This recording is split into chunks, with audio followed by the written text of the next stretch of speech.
저는 지금 토지거래 허가구역으로 묶인 송파구 한 부동산 앞에 나와 있습니다. 지금 평일 7시 비가 오는데도 불구하고 부동산에는 불이 켜져 있고 제가 싹 둘러봤는데 손님들도 꽤 많더라고요. 이쪽에 제가 잘 아시는 중개사님이 계셔서 실제 공인중개사가 느끼는 현장 분위기는 어떤지 함께 보러 가시죠. 리얼한 분위기를 담기 위해 카메라는 숨기고 가겠습니다. 네, 지금 들어갑니다. 안녕하세요. 요즘 좀 어때요? 오늘 내가 다 집사러 온 사람들이에요. 오늘 비 왔는데 내가 하루 종일 불에 뺑쳤다고 얘기하는. 아 진짜? 응. 아직도 막 8억? 제일 작은 거다 팔려. 아 진짜요? 없어서 못 팔겠네 요즘에. 매년 연말 가면 10억 찍을 것 같아요. 아 그래요? 난리예요. 아 오늘 엄청 한가할 줄 알았거든요. 비 오는 손님 거의 없잖아요. 그렇게 하루 종일 일을 하고. 추석 끝나고 더 심한가 보다. 추석 전날까지 우리 시장이 추석 전날 발이 너무 많이 아파서 집으로 다녀서 지금 빨리 가서 쉬고 싶다고 이랬어요. 네, 저도 공인중개사로서 요즘 부동산 정말 심상치 않다는 걸 매일 피부로 체감하고 있는데요. 현장 중개사님의 목소리를 들어보니까 정말 요즘 부동산 뜨겁다는 걸 다시 한번 알 수 있었습니다. 저는 이날 부동산을 매수하려는 분 그리고 매도하려는 분의 목소리도 들을 수 있었는데요. 함께 들어보시죠. 그날 처음 집 내놓으셨다고 했는데 그날 6명 하루에 뭐 6명이 정상에 비싸졌어. 그날 정말 사람 많았어요. 여기가 엄청 부동산이 뜨거운가 봐요. 갑자기 내가 처음에 조그만 걸 하나 살려고 봤는데 700에서 8,000원만 사업 펼쳐지고 매물이 하나밖에 없어. 할 수가 없어요. 어떻게 내지도 안 될 수가 있고 예서울은 다른 데 오르면 훨씬 더 그렇죠. 그 룰을 절대 벗어나야 돼. 맞아요. 저도 이 이야기를 들었을 때는 정말 충격적이었습니다. 집을 내놓은 당일날 6팀이나 무려 집을 보고 갔고 그날 계약금까지 받으셨다고 합니다. 심지어는 본인이 사두려고 하셨던 게 4억 8천이었는데 이제 이게 6억까지 올라가서 또 내고도 안 되고 이렇다 보니까 결국 매수하지 못했다는 이야기도 드릴 수 있었습니다. 이처럼 요즘 분위기 정말 심상치 않은데요. 이에 발맞춰서 정부도 여러 규제를 계속 내놓고 있습니다. 근데 좀 이상하지 않으세요? 규제가 이렇게 계속되는데 집값은 왜 계속 고공행진할까요? 규제가 이렇게 계속 나온다면 집값이 떨어지긴 할까요? 결론부터 먼저 말씀드리면 집값은 당분간 떨어지기 힘듭니다. 앞으로도 정부가 이렇게 계속 규제를 내놓는다면 거래량은 줄어들 겁니다. 그렇지만 가격은 떨어지지 않고 조금 거래량이 적은 상태로 가격이 오르거나 횡보하는 모습을 보일 겁니다. 집값이 떨어지긴 쉽지 않을 거예요. 자, 왜 그럴까요? 그 이유를 자세히 한번 알아보시면요. 집값을 결정짓는 요소는 여러 가지 있지만 그 중에 대표적인 게 바로 통화량입니다. 통화량, 그러니까 시장에 돈이 얼마나 많이 풀려 있냐, 이 요소가 되게 중요한데요. 지금 보고 계신 그래프는 통화량과 부동산 실거래 가격을 비교한 차트입니다. 둘의 움직임이 비슷하게 흘러가는 걸 보실 수 있죠. 쉽게 말해 시장에 돈이 많이 풀려 있으면 집값은 오르고 시장에 돈이 적게 풀려 있으면 횡보하거나 집값이 떨어지는 흐름을 보인다는 겁니다. 근데 우리 25년 어떻게 됐죠? 시장에 통화가 엄청 많이 풀렸습니다. 현재 한국 통화 공급량은 6.8%로 시장 영향력이 매우 높은 상황입니다. 근데 똑똑하신 분들이라면 여기서 궁금증이 들으셔야 될 거예요. 내 월급은 별로 안 올랐는데 뭐 그렇게 나는 돈 받은 게 없는 것 같은데 통화량이 도대체 어디서 많이 풀렸다는 거지? 이런 궁금증이 들어야 됩니다. 그런데 말이죠, 우리가 모두 이 돈을 사실 받았습니다. 저도 받았고요. 대표적으로는 민생지원금이 있죠. 저도 사실 이거 받아서 치킨 맛있게 먹었습니다. 공짜로 먹으니까 좋더라고요. 그치만 이렇게 시장에 풀린 돈 결국 집값 어떻게 됐죠? 다 아시겠지만 집값 이렇게나 많이 올랐습니다. 근데 정부는 이제서야 집값을 잡겠다고 규제를 내놓고 있습니다.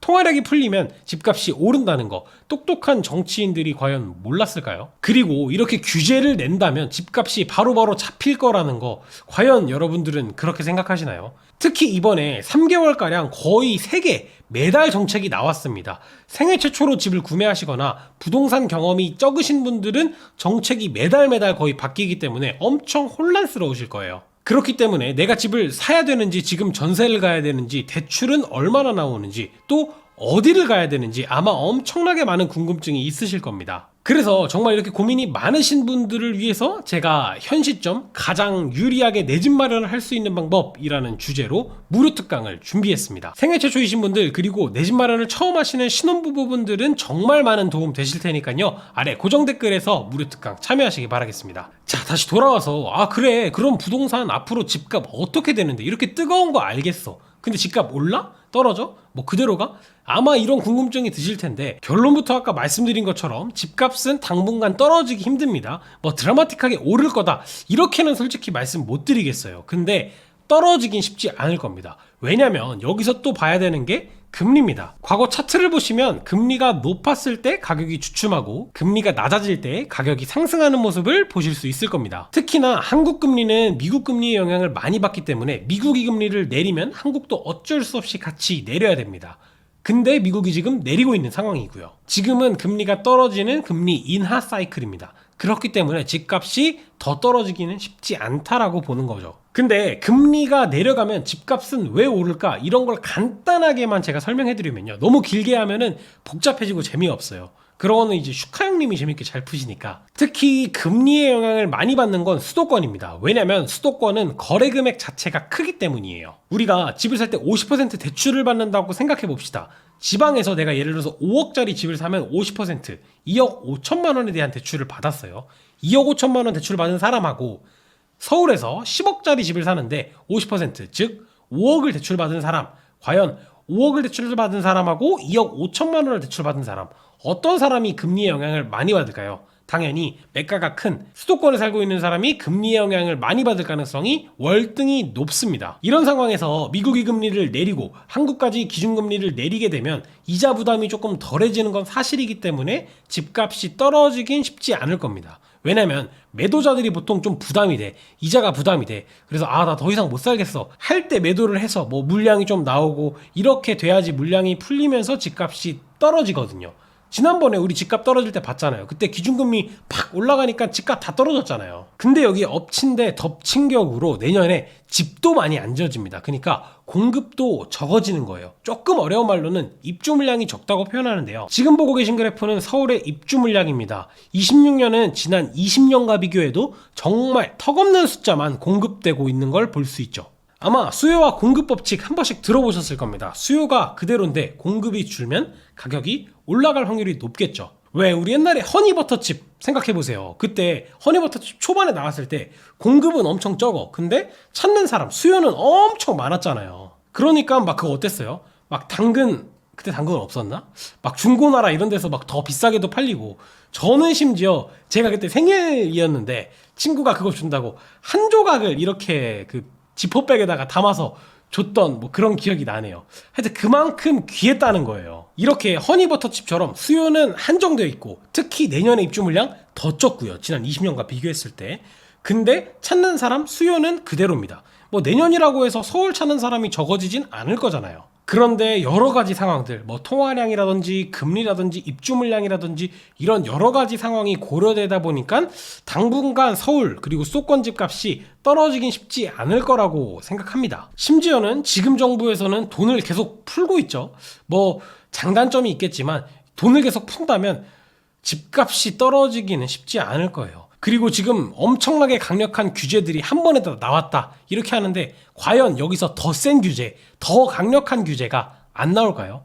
저는 그렇지 않다고 생각합니다. 앞으로 더 강력한 규제 이렇게 나올 거고요. 그러면 수도권 시장 더 혼란스러워질 겁니다. 전국 부동산으로 흐름이 번질 수도 있고요. 이런 상황에서 유리한 사람들은 현금을 많이 가지고 있는 현금 부자들이에요. 실제로 저도 이번에 현금을 많이 가지고 계신 분이 그냥 현찰로 딱 100% 자기 현금으로 사시더라고요. 이런 시장에서는 초보, 그러니까 생애 최초라든지 신혼부부라든지 이런 사회 초년생들이 살아남기가 엄청 힘든 시장이에요.